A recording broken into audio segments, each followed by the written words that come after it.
Dans cette vidéo, je vais vous faire un rappel de l'utilisation de la fonction répertoire.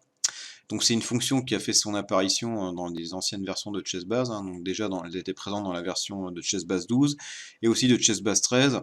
Cette fonction a été tellement améliorée et contient désormais de multiples facettes que j'ai pensé qu'il était important de vous la remontrer et de la redétailler. Donc la première étape pour utiliser cette fonction, c'est de créer en fait votre répertoire. Alors qu'entend-on par fonction répertoire? Donc c'est en fait votre propre répertoire d'ouverture. Donc les lignes que vous préférez jouer avec les blancs et les lignes que vous préférez jouer avec les noirs. L'intérêt de ces fonctions, nous allons le voir plus tard, elle est double. C'est pouvoir rajouter à votre répertoire des analyses rapidement et de manière très pratique, et également de faire des recherches de nouveautés. Donc la première étape, comme je vous le disais, est de créer votre répertoire. Nous allons prendre un exemple du répertoire de Bobby Fischer. Donc je fais honneur aux différents champions du monde, hein. J'avais déjà pris l'exemple de Kasparov. Donc j'ai créé une base de données fictive des parties de Fischer. Évidemment, pour votre propre répertoire, il faudrait que vous ayez créé une base de données avec vos propres parties. Vous allez dans l'onglet rapport, le groupe base répertoire, et vous cliquez sur le bouton générer répertoire. Vous cliquez dessus, voilà, il vous demande de construire la base répertoire de manière automatique. Donc je vous conseille effectivement de construire pour la première fois votre base répertoire de manière automatique. Il est possible ensuite de l'améliorer manuellement. Donc vous sélectionnez la base de vos parties, vous cliquez sur valider, vous allez dans ChessBase, My Work, Fischer, voilà, donc là ça crée le répertoire de Fischer. Donc vous avez côté blanc le répertoire de Fischer, côté noir le répertoire de Fischer. Concrètement, de quoi s'agit-il?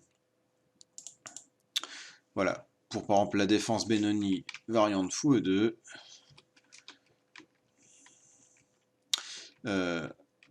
un répertoire a été créé sur base des parties de Fischer.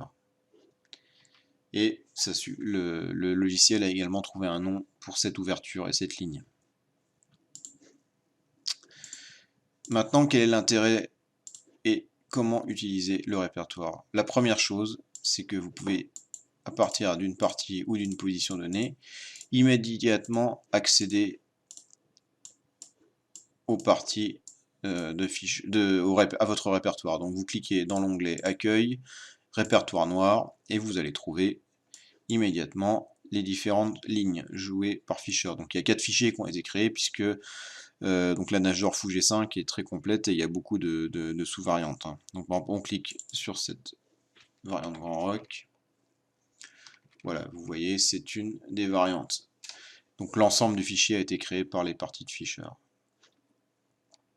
Maintenant, supposons que vous vouliez rajouter une variante récente à votre répertoire. Vous avez une fonction très pratique pour cela.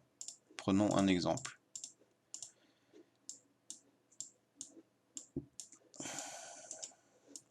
Najdorf, fou G5, E6, F4, dame B6.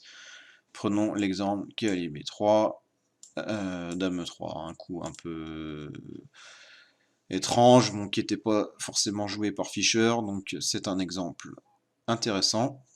J'ai cliqué sur référence pour en utilisant donc la méga database 2017 comme référence pour trouver les différentes parties. La méga database est en train de chercher les différentes parties, voilà, et vous voyez, on a une partie de décembre 2016. Je clique dessus. Admettons que cette partie m'intéresse et que je veuille la rajouter au répertoire. Je clique sur rapport, ajouter au répertoire noir. Il y a toujours la possibilité d'enregistrer la partie comme nouvelle variante, donc ça veut dire que ça va concrètement ajouter une nouvelle partie au fichier, ou la fusionner avec un fichier déjà existant, une partie déjà existante. Donc là c'est à vous de voir en fait si c'est vraiment une nouvelle variante, une nouvelle ligne, ou un complément d'analyse. Nous allons, dans notre exemple, fusionner avec un fichier existant. Je clique sur fusionner.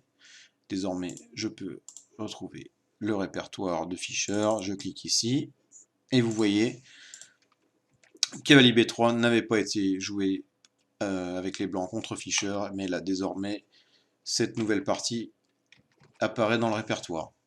Donc voilà, ça c'est la première fonction intéressante, disons pouvoir rajouter des analyses à votre répertoire. La deuxième fonction qui est très intéressante, c'est de pouvoir faire des recherches de nouveautés automatiquement. Pour cela, admettons que vous ayez téléchargé des nouvelles parties récentes. Donc là, par exemple, moi j'ai créé un fichier Mega Update. Donc c'est des mises à jour de la Mega Database avec les parties récentes de fin 2016 et 2017. Il me suffit de cliquer sur Rapport et de cliquer sur Rapport répertoire noir. Cela va automatiquement comparer avec les parties de Fischer. Répertoire noir. Une fois que le logiciel a fini son scan, il me sort ces informations. Donc, sur l'ouverture de la défense anglaise, par exemple, il me montre les nouvelles parties qu'il me conseille de regarder par rapport à mon répertoire. Pareil sur d'autres variantes. Donc, par exemple, sur la Lekin, qui était une défense aussi jouée par Fischer, il me propose ces nouvelles parties. Donc avec votre propre répertoire, vous aurez également des propositions de nouvelles parties à regarder. Donc c'est vraiment une fonction intéressante pour, disons, pré-trier les parties qu'on vous conseille de regarder quand vous en téléchargez un assez grand nombre, en fonction de votre propre répertoire. Donc, par exemple sur la Najdorf avec Fou6, vous voyez un certain nombre de nouvelles parties qu'on vous conseille de regarder. Voilà, et il y a également évidemment la possibilité de faire la même chose avec votre répertoire côté blanc.